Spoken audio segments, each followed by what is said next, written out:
In the darkest hours of World War II, his voice was America's secret weapon.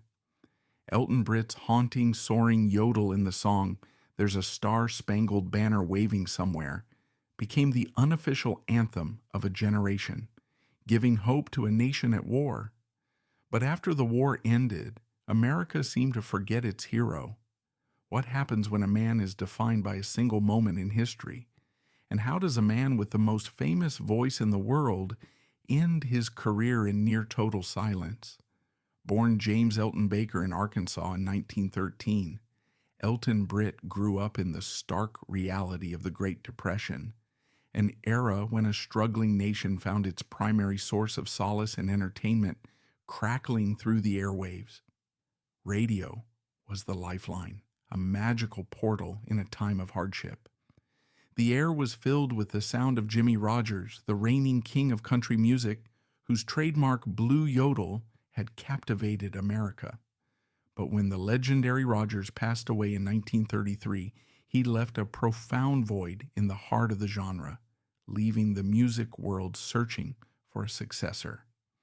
It was into this landscape that a quiet, introverted boy named Britt would emerge. He had spent his youth perfecting a style of yodeling that was starkly different from his idols.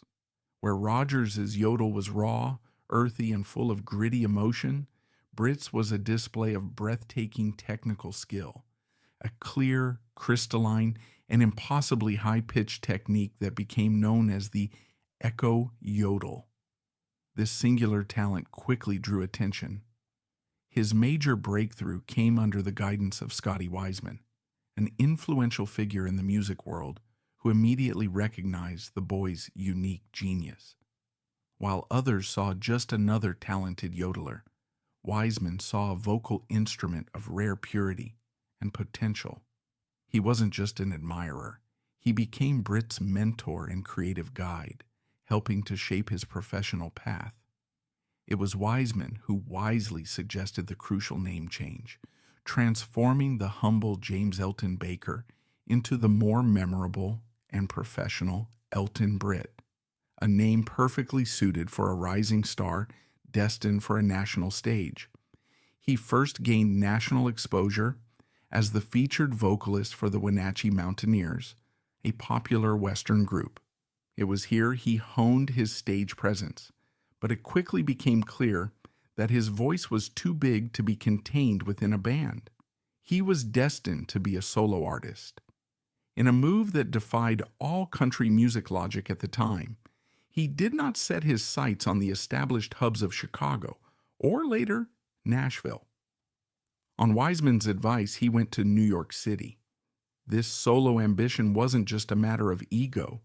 It was a commercial reality recognized by everyone around him, including the sharp talent scouts at RCA Victor. While the Wenatchee Mountaineers were a competent and popular group, audiences were clearly coming for one reason: to hear the boy with the impossible yodel. Promoters billed them as Elton Britt and the Wenatchee Mountaineers, a subtle but significant shift that placed him front and center. The transition to a solo career was therefore less of a dramatic split and more of a natural evolution. RCA Victor signed him, not the band. They knew that his voice was a singular marketable commodity, an instrument of such purity that it needed to be framed like a precious jewel, not blended into the rustic setting of a string band. Imagine the culture shock in the late 1930s. A young man from the Ozarks, whose musical world was defined by fiddles and folk ballads, was now in the epicenter of American pop culture. This was the world of Tin Pan Alley, of sophisticated jazz clubs, of George Gershwin and Cole Porter.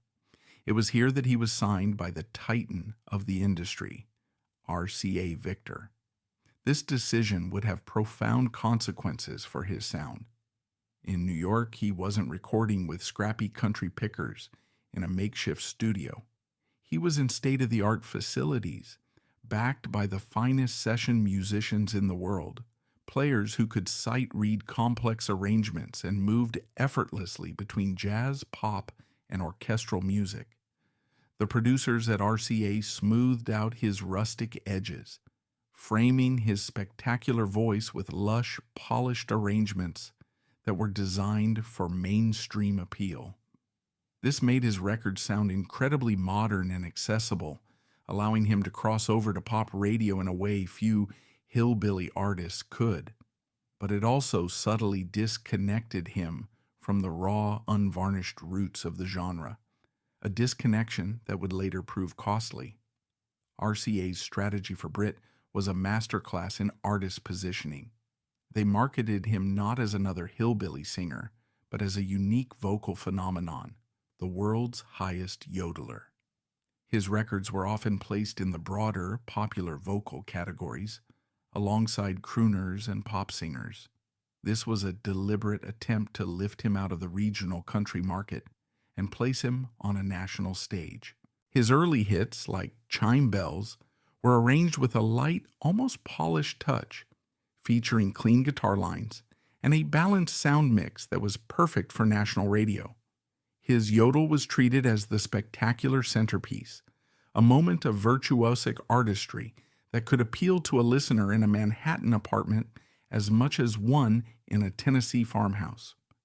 For a time, the strategy worked brilliantly, making him one of the most versatile and widely known country-adjacent stars of his day.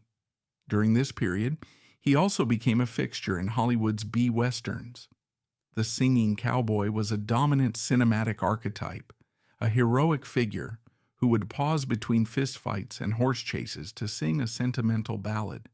Gene Autry and Roy Rogers were the kings of this domain, actors who built beloved, durable personas. Elton Britt's role was different. He was rarely the star. Instead, he was the special musical guest. The plot of a film like The Last Doggy or Laramie would come to a halt, Britt would appear, deliver a song with his flawless voice, and then vanish from the narrative. He wasn't a cowboy who could sing, he was a singer in a cowboy costume. This exposure made his face and voice familiar to millions, but it reinforced his identity as a pure vocalist rather than a relatable character, a distinction that would impact his long-term legacy. By 1941, Elton Britt was a certified star. He had a string of hit records like the yodeling showcases Chime Bells and Rocky Mountain Lullaby. He was a radio favorite and a recognizable face from the movies. He had achieved a level of success his younger self could have only dreamed of. But the song that would define his life, the one that would elevate him from star to national icon, was still to come. It would arrive, as such things often do, at a moment of profound national crisis. The attack on Pearl Harbor on December 7, 1941, plunged a hesitant America into the Second World War. The nation was gripped by a mixture of shock, anger, and a deep unifying sense of purpose. The entire cultural apparatus of the country was mobilized for the war effort. Hollywood produced patriotic films, and Tin Pan Alley began churning out morale-boosting songs. Most were loud, jingoistic anthems about defeating the enemy. But a songwriter named Paul Roberts penned a tune that approached patriotism from a completely different and far more poignant angle. The song, "There's a Star-Spangled Banner Waving Somewhere," was not a call to arms. It was a quiet, heartbreaking ballad told from the perspective of a disabled boy. He stands on the sidewalk, watching the healthy young soldiers march off to war, his heart filled with a mixture of pride and profound sorrow. He laments that his crippled leg prevents him from joining them, from taking his place in the great struggle of his generation. His only solace is a prayer that in the afterlife, somewhere in heaven, he too will be given the chance to be a hero and fight for his country. When the song was presented to the executives at RCA Victor, they recognized its immense emotional power, but also its commercial risk. In a time of war, would the public respond to a song so steeped in sadness and vulnerability? It would all depend on the singer. The song required a voice of absolute sincerity, one that could convey deep pathos without tipping over into maudlin sentimentality. It needed a voice that sounded innocent, pure, and utterly American. They gave it to Elton Britt. In the recording studio, Britt delivered the performance of a lifetime. He understood instinctively that the song's power lay in its understated emotion. He sang it not as a polished pop vocalist, but with the simple, unadorned earnestness of a folk singer. He channeled the voice of the boy in the song, and by extension, the voice of everyone left behind on the home front, the mothers praying for their sons, the fathers too old to serve, the sweethearts waiting by the radio. And then came the yodel. At the end of each chorus, he unleashed his signature, ethereal yodel. But here, it was not a display of technical skill. It was transformed into a wordless prayer, a pure, soaring sound of hope that seemed to rise above all the pain and fear of the war. The record's success was immediate, explosive, and unprecedented.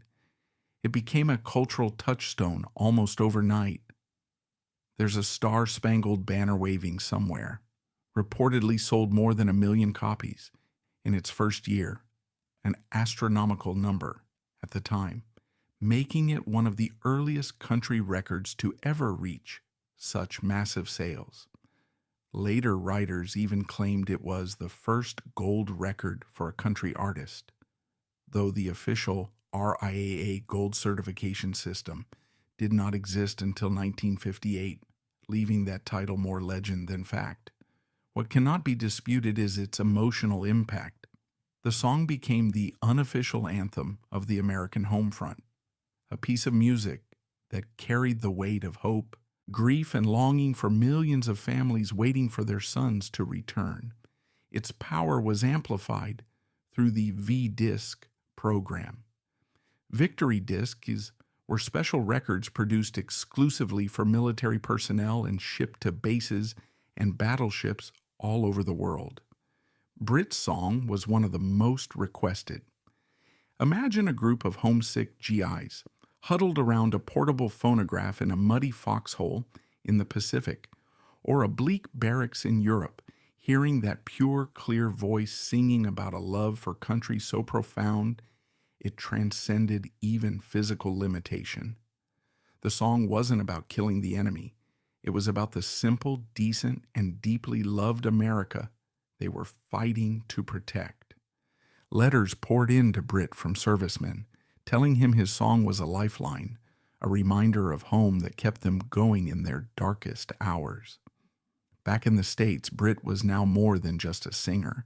He was a symbol of national unity and hope. His voice was ubiquitous on the radio. He performed at war bond rallies and in hospitals. The respect he commanded was universal.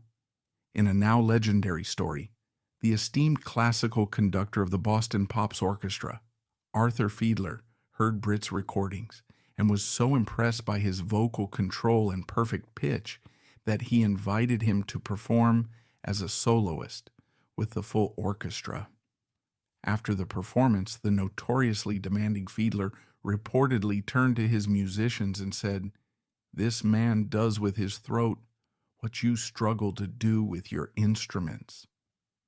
The yodeling cowboy from Arkansas had been recognized as a true virtuoso on one of the world's most prestigious stages. For a few shining years at the height of the war, Elton Britt was the voice of America. But what happens when the war ends? When the soldiers come home, they are not the same boys who left. They have seen the world and its horrors. The nation, too, has changed. A new muscular prosperity begins to take hold, but beneath it lies a current of post-war anxiety and a more cynical, world-weary perspective. The simple black and white certainties of wartime begin to dissolve into the complex gray shades of peace, and the music must change with it. The first wave to crash against the sentimental shores of Britt's music was honky-tonk. This was the sound of the smoke-filled roadhouses and dance halls, music for a generation that had earned the right to let loose. The sound was loud and electric, driven by crying steel guitars and insistent bass lines. The lyrics, delivered by voices cracked with emotion, were about the messy realities of adult life. Hank Williams sang of cheating hearts and lonely nights. Lefty Frizzle sang of having money and blowing it all on a good time. This was raw, visceral, and deeply human music. Against this backdrop, Elton Britt's flawless yodel and his songs of innocent love and patriotic devotion began to sound like echoes from a more naive time. The second and final wave was a cultural revolution, rock and roll. The raw, rebellious energy of Elvis Presley, the primal beat of Bill Haley, the swagger of Carl Perkins. This wasn't just a new style of music, it was a generational rebellion. It was music fueled by youth, desire, and a rejection of the old guard. In the face of this explosion, an entire generation of pop and country stars was rendered instantly obsolete. An artist like Elton Britt, a polite man in a cowboy hat with a beautiful, controlled voice, seemed like a relic from another century. His greatest asset, his perfect pitch and technical mastery, now felt sterile and passionless compared to the raw, untamed energy of the new sound. He tried to adapt. He recorded songs that flirted with the new styles, but his heart was never in it. He had a beautiful, clear voice, but the public now wanted something raw and dangerous. He simply couldn't give them what they wanted. The public, sensing the inauthenticity, stayed away. His record sales dwindled, and he was quietly dropped by RCA Victor, the label he had called home for nearly 2 decades. His career didn't end with a dramatic crash. It was a slow, painful fade. He continued to tour, playing smaller clubs, county fairs, and nostalgia shows for an ever-dwindling and aging audience who remembered the war and the voice that had helped them through it. Being dropped by RCA Victor after nearly 20 years was a devastating professional blow, but it did not immediately end his recording career. Britt, ever the professional, soldiered on, signing with smaller labels like ABC, Paramount, and later Coral Records. It was during this period in the mid to late 1950s that his struggle to remain relevant became most apparent. He recorded a slew of records attempting to find a new niche. He tried sentimental holiday tunes like The Little Boy's Letter to Santa Claus, and even attempted to ride the folk revival wave, but nothing stuck. His recordings felt like a man speaking a language that was no longer in vogue.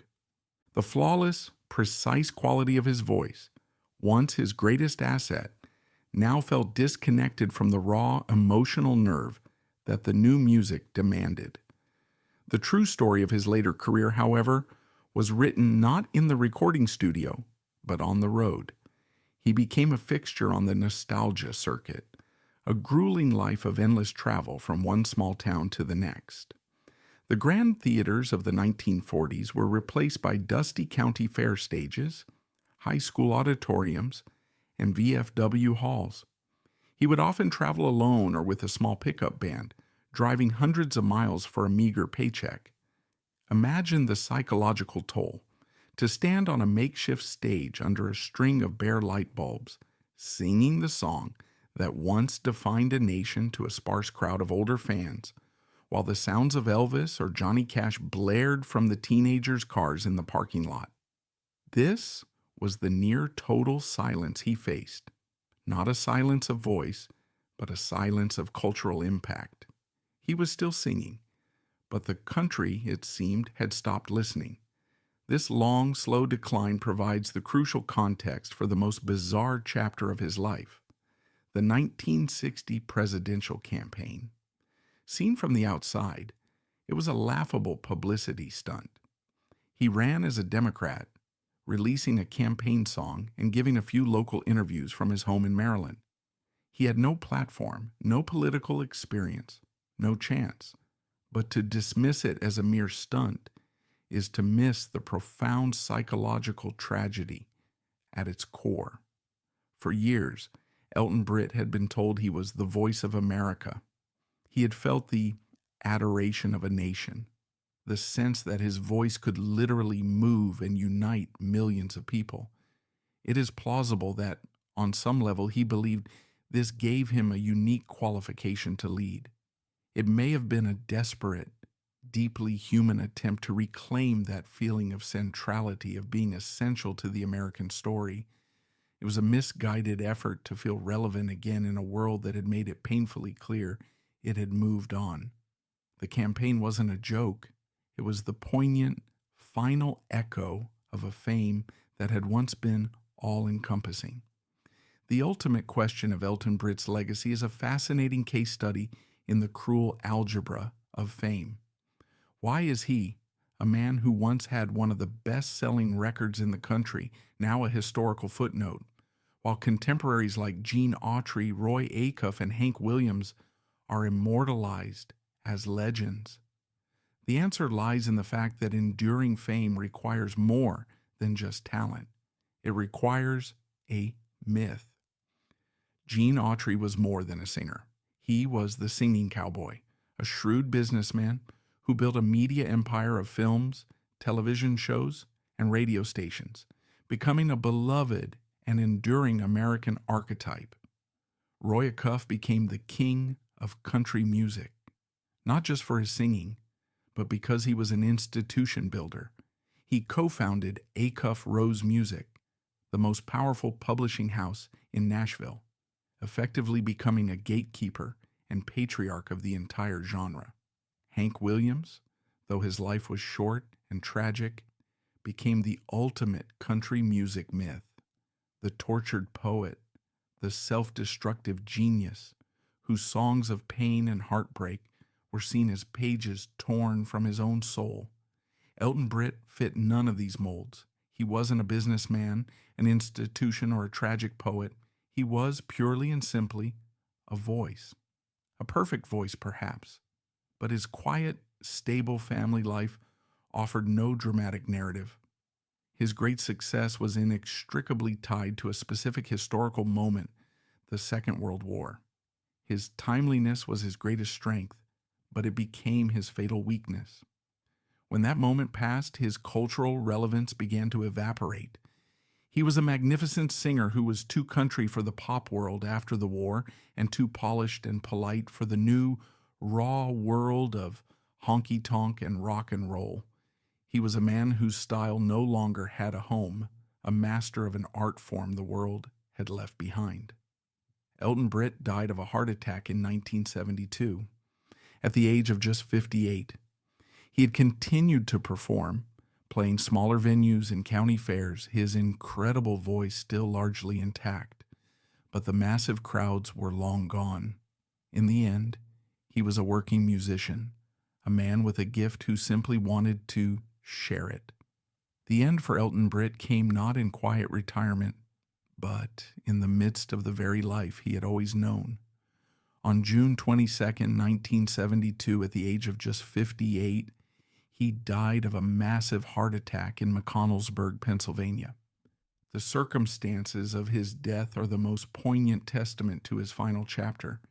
He had just finished a performance at a local venue. He wasn't a faded star wasting away. He was a working musician who completed his set, returned to his motel room, and collapsed. His death was the quiet, unglamorous end of a blue-collar troubadour. There were no headlines to rival the ones he had made during the war. There was only the stark reality of a man whose heart, after decades of pouring out emotion on dusty stages and bearing the strain of endless highways, simply gave out. This unceremonious passing tragically affirms his legacy. He was not a myth who self-destructed in a blaze of glory, but a craftsman who worked until his body could work no more. His body was returned to his native Arkansas for burial, bringing the story of the boy with the impossible yodel full circle. He had spent his final years in a cultural silence, and his death reflected that, a quiet final note to a voice that had once been the loudest and most hopeful sound in America. To remember him only for his presidential run or his fade into obscurity is to miss the point entirely. His real story is written in the grooves of an old 78 RPM record. It's the story of a voice that, for a brief, shining moment, was perfect for its time. It was a voice of innocence in an age of brutality, a voice of hope in an age of fear. It was the sound of a young boy dreaming of heroism, a sound that echoed in the hearts of millions. Elton Britt may not be a household name today, but his legacy isn't found in history books or on Lifetime Achievement Awards. It exists in that ethereal, floating yodel, a sound that was once, for a nation holding its breath, the most beautiful and reassuring sound in the world. It was the sound of a star-spangled banner waving somewhere just for them.